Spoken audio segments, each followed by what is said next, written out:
পছন্দক্রম পরিবর্তনের সুযোগ তো থাকে।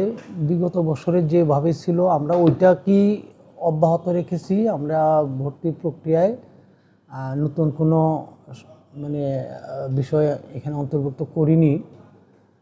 স্বয়ংক্রিয়ভাবে একজন শিক্ষার্থী প্রথম 5টা থেকে 10টা কলেজ চয়েস দিতে পারে।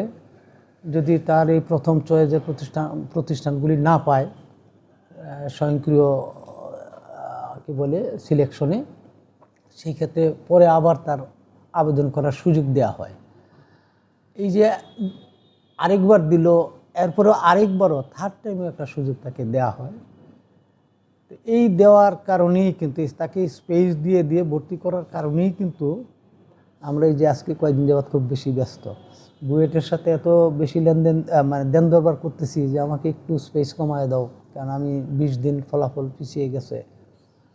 তো শিক্ষার্থীদের পক্ষ থেকে এই ব্যাপারে হতাশ হওয়ার কোনো কারণেই পর্যাপ্ত স্পেস তাকে দেওয়া হয় ভর্তির জন্য।